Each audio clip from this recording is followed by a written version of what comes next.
여러분 안녕하세요. 드디어 합격단도 종착역으로 가까이 오고 있습니다. 주택법, 농지법 마지막 회차입니다.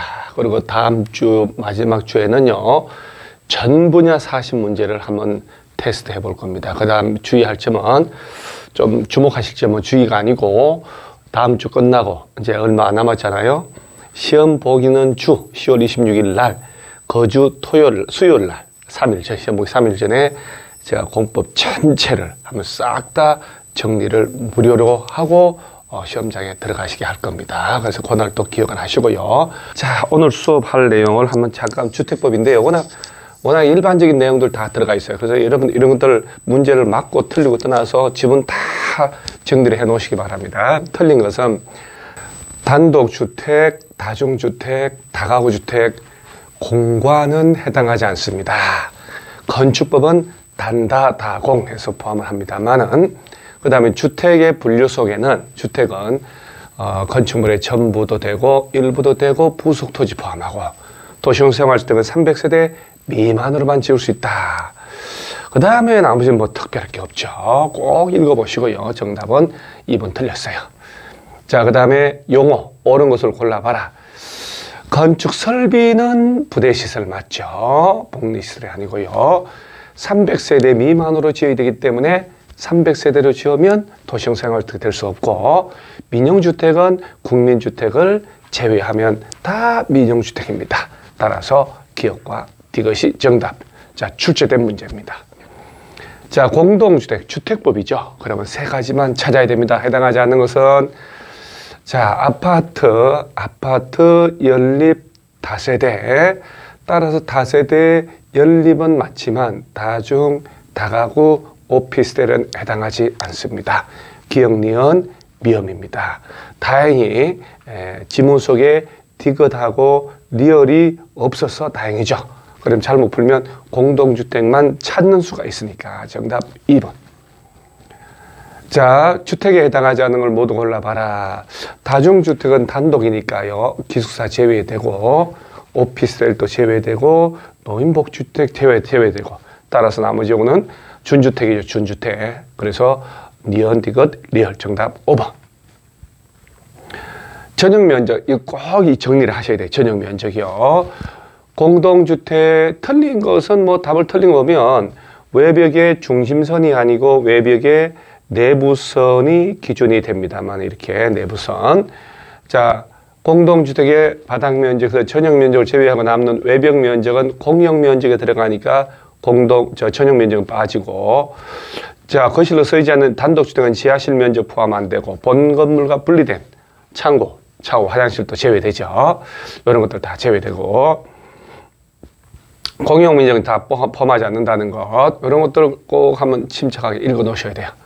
도시형 생활주택 틀린 것은 뭐 이렇게 뭐 다 쭉 나오죠. 이렇게 준주거 상업지역하고 준상위, 준주거하고 상업지역에서는 소형주택하고 도시형 생활주택 외우주택을 함께 지을 수가 있죠. 유일하게 준주거 상업지역에서만 그렇다는 것. 나머지는 뭐 늘상 본 얘기죠. 자, 사업주체 옳은 것은, 자, 국토교통부 등록하는 것은 20만 이상일 때, 30호, 30세대는 사업계획 승인받는 것, 거짓 부정하게 등록했다, 등록증을 대여등을 했다, 그러면 반드시 말소를 해야 합니다. 정답 2번이죠. 고용자가 무주택 근로자를 위한 집을 지을 때는 등록업자와 공동으로 사업 시행하여야 한다. 의무적 공동시행이다 하는 거예요. 그 다음에 토지 소유자, 임의적 공동시행, 등록업자와 공동으로 시행할 수 있다. 자, 그 다음에 LH나 지방공사는 별도로 등록할 필요가 절대 없죠. 자, 이 문제는 여러분요, 어렵고 쉽고가 아니라 이 부분을 이 주제가 뭘 묻는지 이해를 했냐 하는 거예요. 지금도 마찬가지입니다. 모든 주제별로 내가 이게 무슨 말이지 라고 이해를 갖추고 외워야 돼요. 그냥 외우면 하루아침에 없어집니다. 그래서 정답 2번이죠. 8번 등록사업자 틀린 것은 20만 이상일 때 등록을 하지만 도시형 생활주택은 30세대 이상 지을 때 국토교통부 등록을 하고, 법인은 3억 이상, 개인은 6억 이상이어야 되고요. 등록이 말소되고 2년이 지나지 않은 자는 다시 등록을 할 수가 없습니다. 나머지는 뭐 특별할 게 없죠. 전혀. 국토교통부 장관에게 등록한다는 꼭 명심을 하시고요.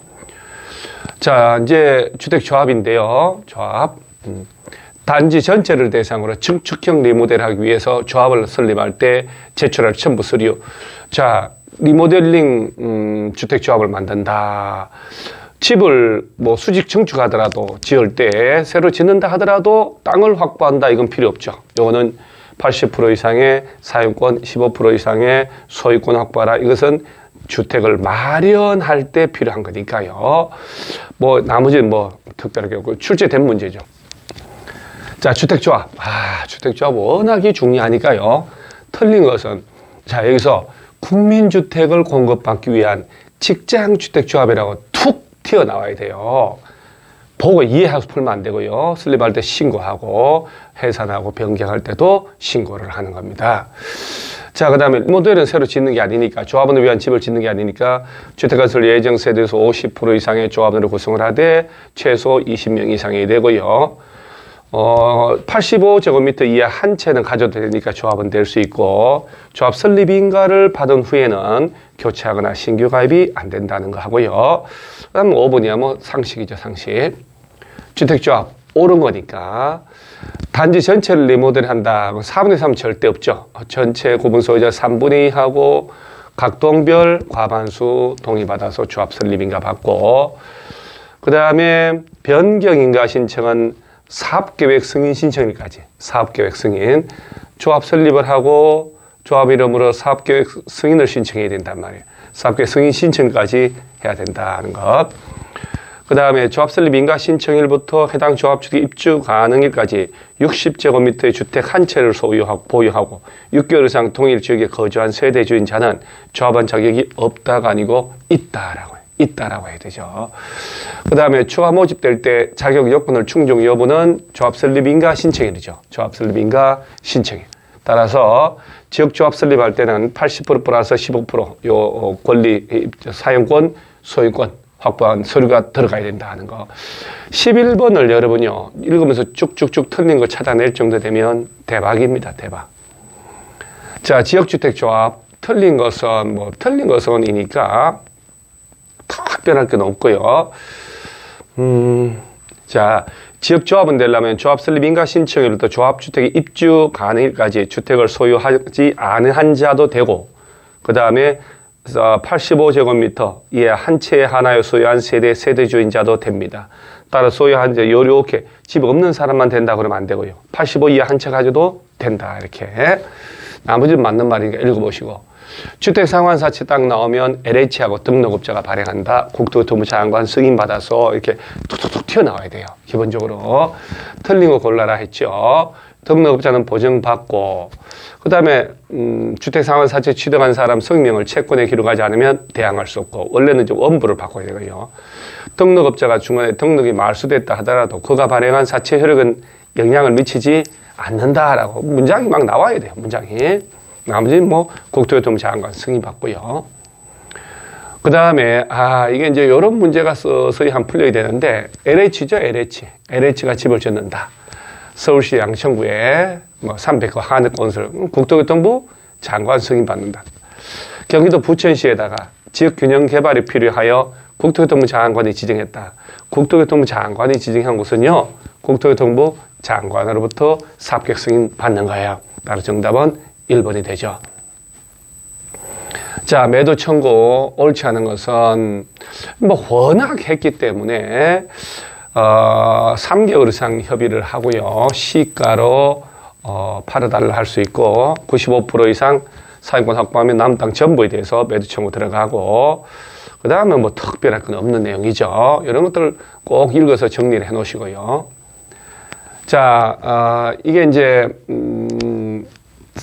주택건설 사업이 완료돼서 입주를 했는데, 단지 일부의 토지에 대해서 소유권 이전 등기 말소 소송 등에 따라 해당 토지의 소유권을 회복했다. 옳은 걸 골라라. 이게 이제 사용검사 후 매도 청구. 딱 나오면 2년 내에 팔으라고 송달돼야 되고, 전체 면적 5% 미만이고, 안 팔면 4분의 3 이상 동의받아서 소송을 한다 하는 것. 바로 그걸 시가로. 자, 옳은 거니까요. 시가가 돼야 되고요. 2번 맞는 거죠. 4분의 3 이상 동의 얻으면 소송할 수 있다 하는 거. 그래서 매도 청구에 관한 소송을 할 때 그 판결은 대표자 선정에 동의하지 않은 주택 소유자에게는 효력이 미치지 않는다. 아니, 전부에 대해서, 입주자 전체에 대해서 효력이 미칩니다. 입주자 전체 땅이 되는 거죠.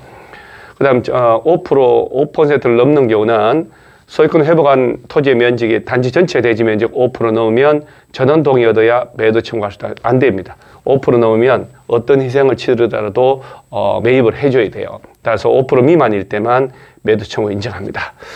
자, 그 다음에 2년 내 송달이 돼야 돼요. 소유권 회복한 날부터 2년 내 팔으라고 송달이 돼야 된다 하는 것. 따라서 2번이 맞고요. 자, 공급질서 교란 금지 해당하지 않는 것은 이건 되게 쉽죠. 상속 저당은 괜찮으니까요. 그래서 여러분 주택법은요.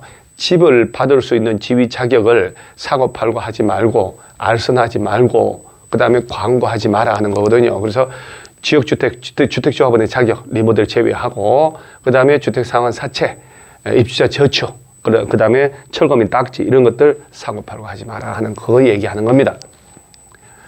자, 그 다음에 국토교통부장관이 A지역을 투기과열지역으로 지정했다. 옳지 않은 거 골라봐라. 옳지 않은 건데 다 딱 보면 기존 주택의 전매행위가 제한된다. 기존 주택은 전혀 관계없죠. 입주자로 선정된 지위, 분양권을 못 파는 거예요. 입주자로 선정된 날부터 수도권은 3년간 전매할 수 없다. 수도권 외 지역은 1년간 이렇게 기존 주택을 못 판다는 것은 말이 안 되죠. 나머지 쭉 하면 꼭 이런 건 낯선 문제이기 때문에 읽어 놓으시고요. 그 다음에 농지는 자기의 농업 경영에 이용하거나 이용할 자가 아니면 소유하지 못하는 게 원칙이다. 그 예외에 해당하지 않는 것은 예외에 해당하죠. 기본적으로 농업 경작을 할 때 농지를 소유할 수 있어요. 근데 기본적으로 우리가 보면 주말 체험 영농할 때는요. 농업진흥지역 외에서만 취득할 수 있어요. 내에는 절대 안 돼요. 자, 여러분 주말 체험 영농하려고 농업진흥지역 외의 농지를 소유할 때는 외거든 내가 아니고 농지 취득 자격증명 발급받아야 돼요. 주말 체험 영농계획서로 들어간다는 거. 농취증 안 낸다고 자꾸 시험을 내니까. 그 다음에 상속받았을 때 농업 경영 안 하면 1만. 농업 경영하는 사람은 관계없고요. 8년 이상 농사짓다 이농할 때도 1만. 주말 체험 영농은 1000, 11,000. 요 정도는 꼭 기억을 해 놓으시기 바랍니다. 자, 농지법에서 요거는 이제 박스용으로 나올 수도 있기 때문에 대리경작자 수확량의 100분의 10%를 소유자에게 주라. 농업진흥지역 밖의 농지 전용 허가 안 받았다. 3년 이하 징역. 해당 토지가의 100분의 50에 해당하는 금액 이하의 벌금. 농업진흥지역 안에서는요. 5년 이하 징역. 해당 토지 가액만큼 벌금입니다. 가액만큼 벌금입니다. 농업진흥 바깥한 3년 절반만큼. 그 다음에 이행강제금은 감정가 개별 공시지가 중에 더 높은 가액의 100분의 25% 때려버린다는 거. 25%. 이렇게 이제 툭툭툭 튀어나와야 됩니다. 그래서 샘플링으로 지금 농지법 2문제 같이 풀어봤고요. 자, 여기까지가 이제 우리가 정규 절차인데 다음 주에는 우리가 다음 시간에 이제 전체 40문제를 한번 해보고요. 그리고 이제 마지막 주 수요일 날 부천 방문과 학원에서 아침 10시부터 한 5시간 정도 공법 1장부터 끝까지 하면 중요하다, 시험에서 중요하다 싶은 걸 전체 싹 정리를 하고 나면 한 3일 정도는 효과가 있을 겁니다. 그래서 정리해서 우리 공법 덕분에 합격했다라는 소리가 우리 명작 공법 합격단 회원들은 야, 그때 우리 합격단 부동산 공법 명작 공법 아니었으면 어쩔 뻔했어 라는 소리가 나오도록 꼭 한번 해보는 겁니다. 우리는 다 합격할 수 있고요. 게다가 공법 덕분에 합격할 수가 있다라고 생각하시기 바랍니다. 자, 오늘 이만합니다. 수고 많으셨습니다. 화이팅!